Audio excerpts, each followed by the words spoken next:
વિડીયોમાં બતાવેલી 7 ટિપ્સને પૂરી ફોલો કરશો તો મૂઠિયા ક્યારેય કડક, કોરા કે ચીકણા નહીં બને, ક્યારેય કાચા નહીં રહે અને ટેસ્ટમાં તો દર વખતે પરફેક્ટ જ બનશે. તો આ જ રીતે ઘરે બનાવજો અને રૂપલ્સ ટેસ્ટી ટ્રીટ્સને સબસ્ક્રાઇબ જરૂર કરજો. Happy cooking, enjoy eating. Tip number 1, જ્યારે આપણે બજારમાં જઈએ ત્યારે 3 ટાઈપની દૂધી હોય છે. એક બહુ પતલી અને લાંબી હોય છે, એક આવી મીડિયમ હોય છે અને એક વધારે જાડી હોય છે. ઘણા બધાને એવું હોય છે કે પતલી દૂધી હોય તો એકદમ કૂણી હોય ને મૂઠિયા સરસ બને, પણ જ્યારે પતલી દૂધી છીણીએ તો તેમાંથી પાણીનો ભાગ બહુ વધારે નીકળે છે અને પલ્પ ઓછો હોય છે. તો પાણી વધારે હશે તો આપણે લોટ વધારે પ્રમાણમાં એડ કરવો પડશે મૂઠિયા બનાવવા માટે, જેથી મૂઠિયા એકદમ હાર્ડ બની જશે અને ખાવામાં ચીકણા બનશે. તો તેવી દૂધી આપણે પસંદ નહીં કરીએ. અને બહુ જાડી દૂધી હશે ને તો તેમાં બી વધારે નીકળી જશે વચ્ચેના ભાગથી અને પલ્પ ઓછો નીકળશે. તો આપણે આવી મીડિયમ દૂધી લેવાની. પણ જો પતલી દૂધી જ અવેલેબલ છે તો આપણે તેને છીણી અને તેનું એક્સ્ટ્રા પાણી કાઢી લેવાનું. અને જો જાડી દૂધી છે તો આપણે દહીં અથવા પાણી જ્યારે લોટ બાંધીએ ત્યારે થોડું પ્લસ એડ કરવાનું. અત્યારે આપણી દૂધી મીડિયમ છે, આપણે આવી રીતે નખેથી ચેક કરવાનું. એકદમ સહેલાઈથી છાલ નીકળી જાય તો આ દૂધી અત્યારે પરફેક્ટ છે. ફ્રેન્ડ્સ, તમને એમ થતું હશે કે મૂઠિયા બનાવવામાં દૂધીની પસંદગીમાં આટલું બધું, પણ આના ઉપર બધો જ મૂઠિયાનો આધાર છે. કેમ કે દૂધી જેટલું પાણી છોડશે તે પ્રમાણે લોટ જશે અને લોટ જે પ્રમાણે બનશે તે રીતે જ મૂઠિયા બનશે. તો પરફેક્ટ મૂઠિયા માટે આ જરૂરી છે. હું તમને માત્ર રેસીપી ફ્રેન્ડ્સ નથી બતાવી દેતી, પણ આ બધી બેઝિક વસ્તુ પણ બતાવું છું. આ બધી ટેકનિક તમને ઘણી બધી રેસીપીઝમાં કામ લાગશે. દૂધીને આપણે પહેલા ધોઈ લીધી છે અને ઉપરનો અને નીચેનો ભાગ કાઢી લઈએ. અત્યારે મારી દૂધી વજનમાં 450 ગ્રામ છે, પણ તેની છાલ કાઢશું અને વચ્ચેનો ભાગ કાઢશું તો પછી હું તમને વાટકીના માપે બતાવીશ. 2 ભાગ કરીએ જેથી આપણે પીલરથી સરખું પીલ કરી શકીએ. દૂધીને છોલી લીધા પછી આપણે પાણીમાં રાખવાની, નહીં તો તે કાળી પડી જશે. અત્યારે આપણે છીણ નથી બનાવતા, પહેલા આપણે લોટ પ્રિપેર કરીએ પછી આપણે તેને છીણીશું. થોડો લીંબુનો રસ આપણે એડ કરી દઈએ જેથી બિલકુલ દૂધી કાળી નહીં પડે. 1 ઇંચ આદુનો ટુકડો, 1 તીખા લીલા મરચાની પેસ્ટ બનાવીએ. જો તમે લસણ ખાવ છો તો અત્યારે 4 થી 5 કળી લસણ પણ આની સાથે એડ કરી અને ક્રશ કરી શકો છો. આપણે ક્રશ કરી દઈએ. હવે ટીપ નંબર 2, મોસ્ટલી આપણે એવું જ કરીએ છીએ કે દૂધી છીણી તેની અંદર બધા મસાલા કરીએ, તેને મિક્સ કરી અને પછી લોટ એડ કરીએ. ત્યારે કેવું થાય કે દૂધી પોતાનું પાણી છોડશે, મસાલામાં મિક્સ થઈ તેનું પણ મીઠાનું પાણી થશે, તો પાણીનું પ્રમાણ વધી જશે. હવે પાણી જ્યારે વધારે હશે ને તો લોટ તમારે વધારે એડ કરતા જવો પડશે, અને લોટ વધારે એડ કરશો ને તો પરિણામે મૂઠિયા ચીકણા બનશે. તો પહેલા આપણે લોટમાં મસાલા કરશું. આજે હું તમને જે રીત બતાવું છું ફ્રેન્ડ્સ, એકદમ પરફેક્ટ રીત છે. આનાથી મૂઠિયા એકદમ સુપર બનશે. અત્યારે મેં 1.5 કપ જેટલો ભાખરીનો એટલે કે ઘઉંનો કરકરો લોટ લીધો છે. જો તમારા ઘરે કરકરો લોટ નથી તો તમે રોટલીનો 1 કપ લોટ અને અડધો કપ રવો એડ કરશો તો બની જશે. બંનેને આપણે એક મોટા વાસણમાં લઈએ. મૂઠિયાને બહુ સારો ટેસ્ટ અને ટેક્સચર દેવા માટે 1/4 કપ જેટલો ચણાનો લોટ એડ કરીએ છીએ અને ચમચીમાં ગણો તો 4 ચમચી જેટલો એપ્રોક્સ છે. લોટને આપણે મિક્સ કરી દઈએ. આદુ મરચાની પેસ્ટ એડ કરીએ. અડધી ચમચી હળદર એડ કરીએ. હળદરથી કલર સરસ આવશે. 1 ચમચી જેટલું કાશ્મીરી લાલ મરચું એડ કરું છું. તીખાશ તમે તમારી રીતે એડ કરી શકો છો. 1/4 ચમચી અજમો હાથેથી ક્રશ કરીને એડ કરીએ જેથી મૂઠિયા પચવામાં સરળતા રહે અને સ્વાદ પણ સરસ આવશે. 1 ચમચી તલ એડ કરીએ જેનો ક્રંચ અને ટેસ્ટ બંને સરસ લાગશે. 1 ચમચી ધાણા જીરું એડ કરીએ છીએ. 3/4 ચમચી જેટલું મીઠું એડ કરીએ છીએ. આમાં મસાલા થોડા પ્લસ રાખવાના, કેમ કે હજી આમાં દૂધી આવવાની છે તો તેનો ટેસ્ટ પણ આપણે આમાં બેલેન્સ કરવાનો છે. મૂઠિયામાં ગળપણ અને ખટાશ બંને હોય છે, તો 2 ચમચી જેટલી ખાંડ એડ કરીએ. તમે તમારા ટેસ્ટે એડ કરી શકો છો અથવા સ્કીપ પણ કરી શકો છો, પણ ગુજરાતી મૂઠિયામાં ખાંડ બેસ્ટ લાગે છે. 1/4 ચમચી જેટલો ગરમ મસાલો એડ કરીએ. 3 ટેબલ સ્પૂન જેટલું તેલ એડ કરીએ મોણ માટે. મોણ સરખું હશે ને ફ્રેન્ડ્સ થોડું, તો જ્યારે તમે મૂઠિયા ખાશો ને ત્યારે કોરા નહીં લાગે, સરસ અંદરથી સોફ્ટ અને મોઇસ્ટ લાગશે. મૂઠિયાને અંદરથી એકદમ સરસ સોફ્ટ અને ચડેલા બનાવવા માટે 1/4 ચમચી જેટલો બેકિંગ સોડા એડ કરીએ છીએ. ઘણા બધા લોકોને એવું હોય છે કે મૂઠિયા આપણે આ બધી વસ્તુ એડ કરીએ ને તો સોફ્ટ જ બને, બેકિંગ સોડા નાખવાની જરૂર નથી. પણ જ્યારે લોટ તમારે ચેડવવો છે સ્ટીમથી, ત્યારે તમારે કોઈ પણ બેકિંગ સોડા, બેકિંગ પાવડર કે ઈનો વસ્તુ નાખવી પડે જેનાથી લોટ અંદરથી ચડે. મૂઠિયા બની જશે બેકિંગ સોડા વગર, પણ જે ચડવા જોઈએ અને પેટમાં સરખા પચવા જોઈએ તો તેની માટે બેકિંગ સોડા જરૂરી છે. હવે અડધા લીંબુનો રસ આપણે બેકિંગ સોડાને એક્ટિવેટ કરવા નાખીએ અને બધું સરખું હાથેથી મિક્સ કરીએ. આવી રીતે જ્યારે તમે લોટમાં બધા મસાલા મિક્સ કરશો ને તો તે સરસ ટેસ્ટી બનશે મુઠિયા, કેમ કે બધી જગ્યાએ લોટમાં મસાલો ભળી ગયો છે. તમે જુઓ લોટ સરસ મોવાઈ ગયો છે અને બધી જગ્યાએ મસાલો ભળી ગયો છે. મીઠું કે ખટાશ ઉમેરવી હોય તો તમે અત્યારે ઉમેરી દઈ શકો છો, જેથી લોટમાં સરસ ભળી જાય. હવે દૂધીને છીણી લઈએ. આપણે ઝીણી છીણી લીધી છે અને આવી રીતે ત્રાંસી રાખી અને દૂધીને છીણવાની અને આ વચ્ચેનો જે જાડો બીનો ભાગ હોય તે આપણે કાઢી લેવાનો છે.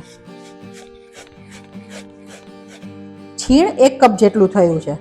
થોડી સમારીને કોથમીર એડ કરીએ. મેં ધોઈ લીધેલી છે કોથમીરને. 3 થી 4 ચમચી જેટલી કોથમીર એડ કરી છે અને દૂધીનું છીણ એડ કરી દઈએ. દૂધીને પહેલા લોટ સાથે મિક્સ કરી દઈએ. આપણે પાણીમાં રાખી હતી તો દૂધી બિલકુલ કાળી નથી પડી. પહેલા આપણે આવી રીતે દૂધી મિક્સ કરશું ને તો તે જે પાણી છોડશે ને તેનાથી લોટનું બાઇન્ડિંગ આવી જશે, તો આપણને દહીં એડ કરવાની પણ ખબર પડશે. અને લોટ છે ફ્રેન્ડ્સ તે અલગ અલગ પાણી શોષે છે, તો હંમેશા ફોકસ આપણે ટેક્સચર પર રાખવાનું. અત્યારે તમે જુઓ દૂધીના પાણીથી જ ખાસો બધો લોટ બંધાઈ ગયો છે. ટીપ નંબર 3, લોટ કેવો હોવો જોઈએ. લોટ બહુ કઠણ હશે ને તો મુઠિયા બહુ જ કડક બનશે અને લોટ બહુ ઢીલો હશે તો મુઠિયા અંદરથી ચડશે નહીં ને દાંતમાં ચોટશે. તો ટેક્સચર બહુ જ ઇમ્પોર્ટન્ટ છે. હું તમને બતાવીશ પણ ખરી. અત્યારે તમે જુઓ બહુ જ કોરો લોટ છે. આવા લોટના મુઠિયા ના વળે. સ્ટીમર લીધું છે. સ્ટીમરમાં અડધું આપણે પાણી ભર્યું છે લાઈનથી. છાલનો ડાઘો ન લાગે તેની માટે લીંબુ એડ કરીએ છીએ. ગેસની ફ્લેમ મીડિયમથી સ્લો રાખી અને પાણી ગરમ થવા દઈએ.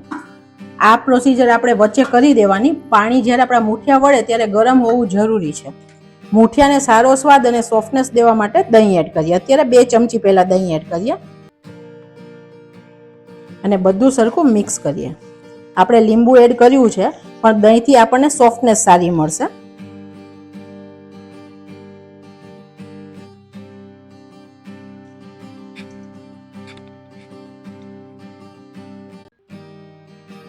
અત્યારે મારો લોટ પરફેક્ટ છે. જો તમે આમ કરો ને તો લોટ વધારે પડતો નથી ચોટતો અને લોટ તમે અડો તો એકદમ સરસ મીડિયમ કઠણ છે. પરોઠા જેવો હોય ને પરોઠાથી થોડો ઢીલો છે અને રોટલીથી કઠણ છે. આવો લોટ હોવો જોઈએ તો પરફેક્ટ મુઠિયા વળીને બનશે. હવે ઘણીવાર એવું થાય કે આપણાથી કોઈ પણ કારણસર વધારે ઢીલો લોટ થઈ ગયો તો આપણે શું કરી શકીએ.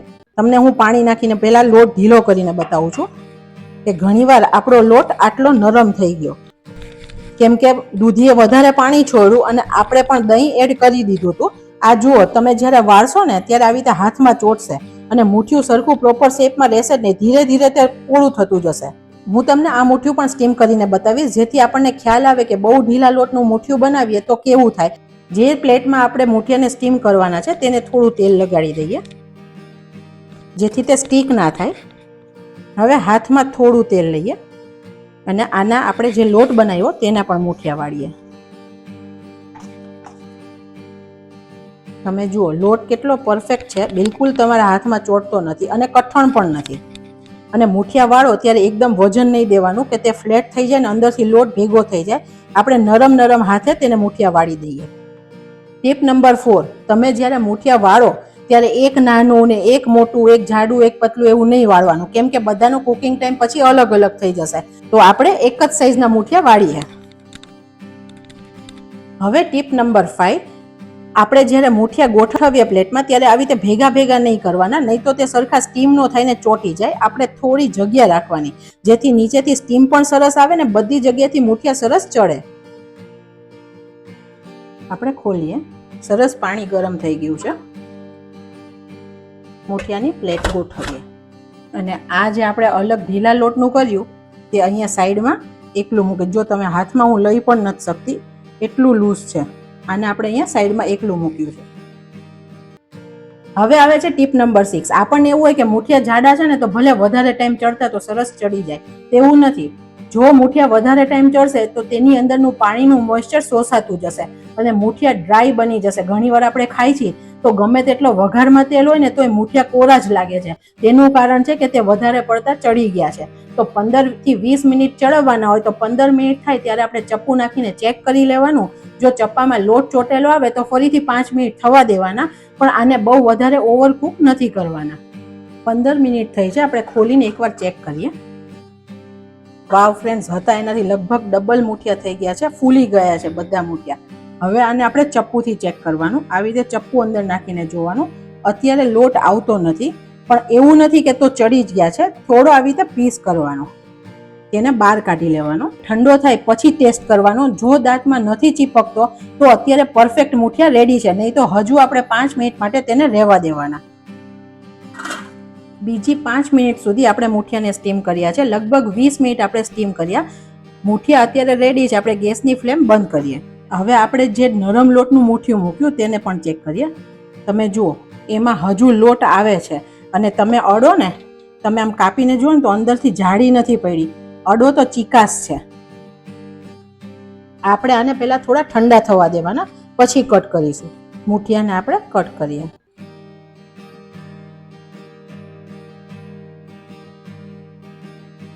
તમે જુઓ, અંદરથી એકદમ સરસ જાળીદાર મુઠિયા બન્યા છે અને એકદમ પોચા છે. આવી રીતે બધા મુઠિયા કટ કરી દઈએ. આપણે જે નરમ લોટનું બનાવ્યું ને તે મુઠિયા પણ હવે આપણે કટ કરી લઈએ. આપણે જ્યારે કટ કરીએ ને ત્યારે પણ તે તમને લોટ જેવું જ ટેક્સચર દેખાશે. જો આપણે જે નોર્મલ લોટ બનાવ્યો તે મુઠિયામાં જાળી, અને આ જે આપણે નરમ લોટનું મુઠિયું બનાવ્યું તેમાં જાળી પડી જ નથી. તો આ બંને વચ્ચેનો ડિફરન્સ છે.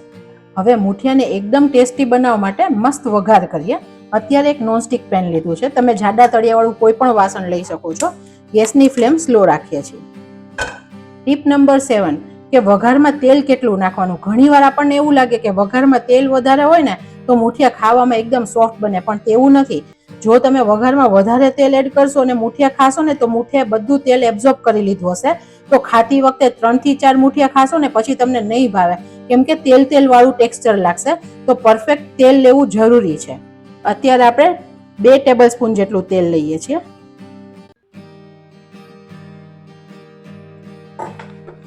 અને કોઈ પણ વખતે ફ્રેન્ડ્સ તેલ કે મસાલા તમે કાઢી નથી શકવાના, પણ એડ કરી શકો છો. તેલ થોડું ગરમ થાય એટલે પોણી ચમચી જેટલી રાઈ એડ કરીએ. મુઠિયામાં રાઈ થોડી પ્લસ સરસ લાગે છે. હવે રાઈ સરસ ફૂટી રહી છે. 1 ચમચી જેટલા સફેદ તલ એડ કરીએ. રાઈ ને તલ સરસ ફૂટી ગયા છે. 1 લીલા મરચાના ટુકડા છે અને 8-10 લીમડાના પાન એડ કરીએ.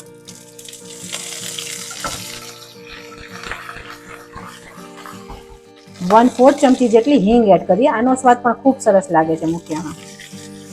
હિંગ થોડી ચડિયાતી નાખવાની અને મુઠિયા એડ કરી દઈએ. ઉપરથી બહુ સારો ટેસ્ટ બેલેન્સ કરવા માટે થોડું લાલ મરચું એડ કરીએ અને 1/4 ચમચી જેટલી બુરુ ખાંડ એડ કરીએ છીએ. વઘાર આવે ને ફ્રેન્ડ્સ એટલે મુઠિયાનો લુક જ આખો ચેન્જ થઈ જાય. અન્નપૂર્ણામાની કૃપાથી બેસ્ટ મુઠિયા બનીને રેડી છે. થોડી કોથમીર એડ કરીએ.